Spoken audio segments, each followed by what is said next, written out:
안녕하세요. 주택관리사 시험 입문과정의 관계 법규를 담당하고 있는 이지용입니다. 이번 시간은 입문과정에 관한 사안들로 관계 법규에 나올 수 있는 기본적인 용어와 관련된 내용들을 함께 살펴보도록 하겠습니다. 우선 우리가 주택관리사의 자격을 준비하고 있습니다.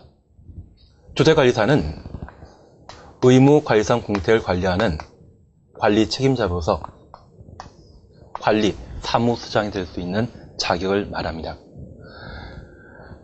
이 주택관리사가 공동주택의 관리 책임자로 아파트 등을 관리하기 위해서는 그 관리에 필요한 다양한 법률 또는 기술, 여러 가지 지식을 필요로 하게 됩니다. 그 중에 관계법규와 관련되어서는 공택관리에 필요한 각종 공법상의 규정들을 그 내용으로 삼고 있는데 우리가 그에 관한 사안들을 함께 살펴보도록 합니다. 우선 우리가 관계법규에 관한 내용들을 살펴보게 되면 주택관리사인 관리사무장으로 알아야 될 법령 내용이 무엇인지 그 구분을 해주셔야 됩니다. 여기 공택은 건축물의 한 종류로서 아파트, 연립, 다세입택을 말하게 됩니다.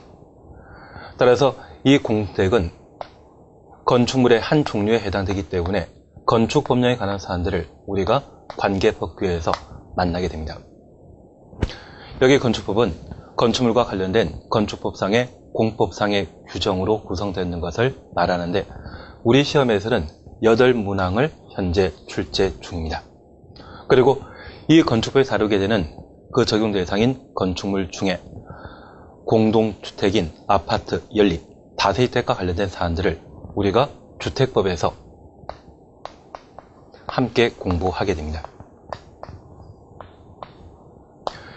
여기 주택법은 사업계획 승인 대상의 단독택과 공택을 건설, 공급, 관리하기 위한 규정으로서 그 사업계획 승인 대상인 30호, 30세대 이상의 주택을 건설, 공급하게 되면 건축법이 아닌 주택법령에 따라 해당 주택 건설 사업을 진행하도록 되어 있습니다. 그러면 우리 주변에 주택 외 상가, 공장 등의 다양한 건축물을 보신 적 있죠? 만약 주택을 제외한 상가 등을 건축할 수 있는 법령이라고 하면 건축법이고요. 그러한 상가 등을 제외하고 오직 순수하게 주택만 건설할 수 있는 법령을 주택법령이라 표현하게 됩니다.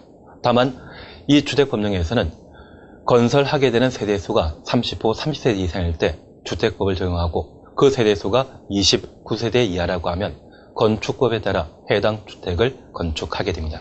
그래서 이 건축법과 주택법의 주된 차이점이 있어서 건축법이건 주택법이건 각각 주택을 건축할 수 있습니다.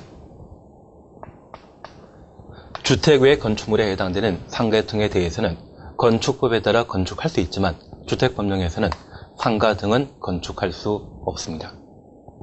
그러면 주택건설과 관련되어 세대수가 30세대 이상일 때만 주택법령을 정하여 해당 주택을 건설, 공급하고 30세 미만인 때는 건축법을 적용하게 됩니다.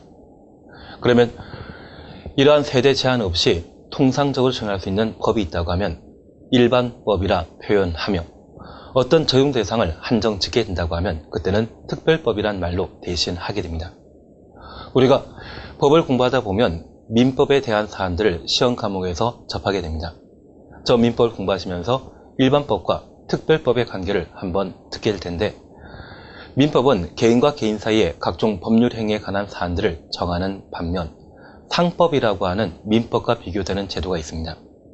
저 상법에서도 법률 행위에 관한 사안들을 다루게 되는데 그 적용 대상이 상인을 기준으로 했을 때 상법이라고 하는 법을 적용합니다.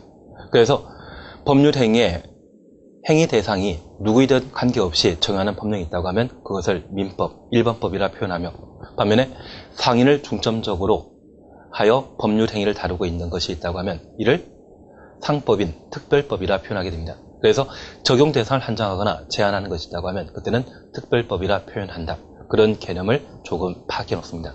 그러면 여기 건축법은 건축법에 따라 건축할 수 있는 건축물이 그 종류가 다양하게 제한 없이 가능한 반면 주택법에서는 오직 주택 중에 사업계획 승인 대상인 30세대 이상의 주택을 건설 공급하는 법령으로서 이 주택법은 건축법의 특별법적 성격을 가지게 됩니다.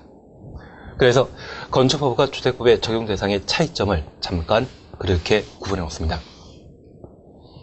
그러면 이러한 주택법에 따라 우리 시험에 출제되고 있는 내용이 현재 14문항이 출제되고 있습니다. 그리고 관리 실무에서는 보통 시험 문제 내게 되면 주택법령에 관한 사안들을 12문항 또는 13문항 정도 시험에 출제하게 되는데 18회 시험 같은 경우는 13문제를 실무에서 주택법령에 관한 사안들을 다룬 바 있습니다.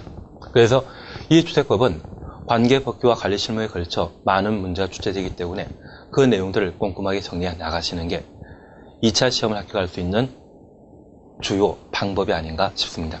그래서 이 주택법에 대해서는 반드시 꼭 세밀한 부분까지 꼼꼼히 살펴나가는 게 우리가 합격할 수 있는 접경이 되게 될 겁니다. 그리고 이 주택법에 따라 하나의 주택단지를 구성하게 되는데 그 주택단지 전부가